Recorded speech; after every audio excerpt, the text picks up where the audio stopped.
안녕하세요, 여러분. 오늘 이 해설 시간에서는요, 지금 기술 업계, 특히 소프트웨어 엔지니어링 판을 아주 무섭게 휩쓸고 있는 일종의, 전염병에 대해 진단해 보려고 합니다. 진짜 생물학적 질병은 아니고요. 바로 인공지능에 대한 과도한 의존증 이야기입니다. 이게 지금 우리가 공들여 쌓아올리는 소프트웨어의 근본적인 아키텍처를 그야말로 소리 없이 무너뜨리고 있거든요. 대체 무슨 일이 벌어지고 있는지 지금부터 싹 파헤쳐보겠습니다. 먼저 소프트웨어 업계 거물이죠. 하시코프 창업자 미첼 하시모토가 남긴 아주 섬뜩한 경고부터 살펴볼게요. 그는 지금 수많은 기업들이 AI 에이전트에 대해 흔들림 없는 맹목적인 믿음을 가지면서 일종의 집단적 망상 상태에 빠져 있다고 꼬집습니다. 그러니까 단순한 도구 활용을 넘어서서 아예 이성적인 대화 자체가 불가능해진 지경에 이르렀다는 거죠. 완전 팩트 폭행 아닌가요? 자, 그럼 여기서 너무 당연한 의문이 하나 생기죠? 도대체 왜 기술업계에서 제일 잘 나가고 똑똑하다는 엔지니어링 팀들조차 이런 현상에 속수무책으로 당하고 있는 걸까요? 그냥 다들 갑자기 게을러져서일까요? 에이, 그럴 리는 없고요. 분명 우리가 놓치고 있는 어떤 거대한 구조적인 함정이 있다는 뜻일 겁니다. 1장 MTPF 대 MTTR 논쟁입니다. 지금 이 상황을 제대로 이해하려면요, 과거 클라우드 인프라 시절부터 이어져 온 역사적인 논쟁을 하나 짚고 넘어가야 해요. 바로 MTBF와 MTTR 철학의 충돌입니다. 쉽게 말해서 MTBF는 평균 고장 간격이죠. 애초에 버그를 막고 아주 튼튼한 아키텍처를 짓는 일종의 예방의학 같은 겁니다. 반면에 MTTR은 평균 복구 시간이에요. 고장 나면 얼마나 빨리 고치느냐에만 집중하는 증상 치료입니다. 근데 요즘 업계 트렌드가 어떻죠? 예방은 싹 다 내다 버리고 오로지 그냥 무조건 빨리 복구하는 쪽에만 극단적으로 몰려가고 있다는 겁니다. 여기서 AI 맹신론자들의 정말 위험한 논리가 등장합니다. 한번 들어보세요. AI가 인간은 상상도 못할 속도로 코드를 쫙쫙 뽑아내고 버그도 바로바로 고쳐주네? 그럼 굳이 완벽하게 만들 필요 있나? 그냥 버그 있는 채로 실서비스에 배포해도 괜찮지? 이런 식인 거죠. 부서진 코드를 내보내도 AI가 1초 만에 뚝딱 기워줄 거라는 착각. 그러니까 시스템을 튼튼하게 지탱하는 그 핵심적인 아키텍처의 회복력을 완전히 휴지통에 던져버리는 마인드입니다. 2장 회복력 있는 제한 기제. 아까 하시모토가 말한 제한 기계라는 게 사실 이런 모순에서 나옵니다. 겉보기 지표들, 그러니까 테스트 커버리지나 버그 리포트 같은 것만 보면 시스템은 100점 만점에 100점이에요. 버그는 줄어들고 코드 변화 속도는 미친 듯이 빠르니까요. 하지만 그 수면 아래 진짜 전체적인 건강 상태를 보면 어떨까요? 완전 엉망진창입니다.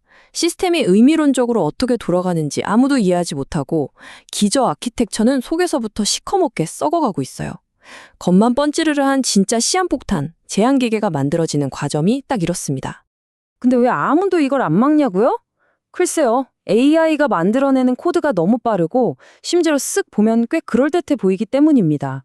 그러다 보니 인간이 해야 할 코드 리뷰는 그냥 좋아 보이네요. LGTM 하면서 영혼 없이 도장만 쾅쾅 찍어주는 과정으로 전락해버려요. 이게 제일 편하고 저항이 없는 길이니까요. 그 결과 사실은 그 누구도 이 거대한 시스템이 어떻게 작동하는지 진짜로는 1도 모른다는 그 무서운 현실이 살짝 덮어지는 거죠.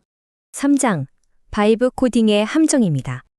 자, 그럼 이 끔찍한 전염병이 현실 세계에서 도대체 어떤 형태로 퍼지고 있을까요? 요즘 제일 핫한 단어죠. 바로 바이브 코딩입니다. 이게 뭐냐면 사람이 전체적인 아키텍처를 계획하거나 이해하려는 노력은 하나도 없이 그냥 순전히 직관적인 느낌, 그러니까 그 바이브와 AI 프롬프트 출력값에만 의존해서 복잡한 시스템을 뚝딱뚝딱 만들어내는 거예요. 마법 같죠? 누구나 거대한 앱을 만들 수 있게 해주니까요. 하지만 이 안에는 정말 돌이킬 수 없는 치명적인 결함이 숨어 있습니다. 개발자 커뮤니티에서 활동하는 아담 제이콥이 아주 전곡을 찌르는 말을 했습니다. 순수한 바이브 코딩이 제일 먼저 파괴하는 건 다름 아닌 아키텍처 그 자체라고요. 한번 생각해보세요. 애초에 뼈대라는 걸 세워둔 적이 없는데 건물이 썩어가고 있다는 걸 어떻게 눈치채겠어요? 전체 시스템의 와르르 무너져 내리기 전까지는 구조적인 결함 자체를 아예 감지조차 못하게 되는 겁니다. 이게 실제 야생의 현장에서 어떻게 터지고 있는지 해커뉴스 커뮤니티에 올라온 진짜 생생한 사례들을 좀 털어보겠습니다. 통제 불능의 AI 광기가 만든 첫 번째 참사, 바로 병원 재고관리 시스템 사건입니다. 와, 이거 진짜 충격적인데요. 코딩을 하나도 모르는 비기술자분이 AI인 클라우드를 써서 병원 재고 관리 솔루션을 바이블 코딩으로 만들었어요. 심지어 병원 측에서 서버 접근 권한까지 줬대요. 근데 문제가 뭐였을까요? 정작 본인은 이 코드를 서버에 어떻게 배포해야 하는지, 내부 데이터 상태가 어떻게 꼬여 있는지 단 하나도 이해를 못하고 있었다는 겁니다. 상상이 가시나요? 병원 데이터라는 이 엄청난 핵심 인프라가 기초도 모르는 사람과 AI가 토해낸 코드 뭉치에 통째로 맡겨진 겁니다. 이 얘기 들으시면 아유, 그건 코딩 모르는 초보자니까 그렇지 하실 수도 있어요. 하지만 천만의 말씀입니다. 이 바이브 코딩 바이러스는 이제 막 시작한 분들한테만 퍼지는 게 아니거든요. 산전수전 다 겪은 베테랑 엔지니어링 팀들마저 지금 이 함정에 푹 빠져 있습니다. 두 번째 사례를 보시죠. 인프라와 CI/CD 파이프라인 전체가 바이브 코딩 되어 있었다. 수천 줄이 넘는 GitHub 액션 코드 안에 쿠버네티스가 반쯤 억지로 구현되어 있었고 도저히 해독이 불가능했다. 여러분, 이건 진짜 대재앙입니다. 인프라 전문가들조차 심플하고 명료한 아키텍처를 직접 설계하는 귀찮은 작업을 건너뛰고 그냥 AI한테 냅다 던져버린 결과예요.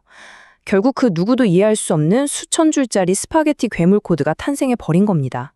4장, 치료법, 그냥 생각하라. 여기까지 오면 참 숨이 턱 막히죠.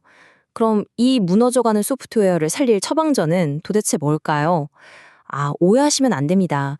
AI 당장 쓰지 마. 다시 메모장에다 코딩해. 이런 소리가 아니에요. 건강한 AI 활용과 집단 광기는 어림이 다릅니다.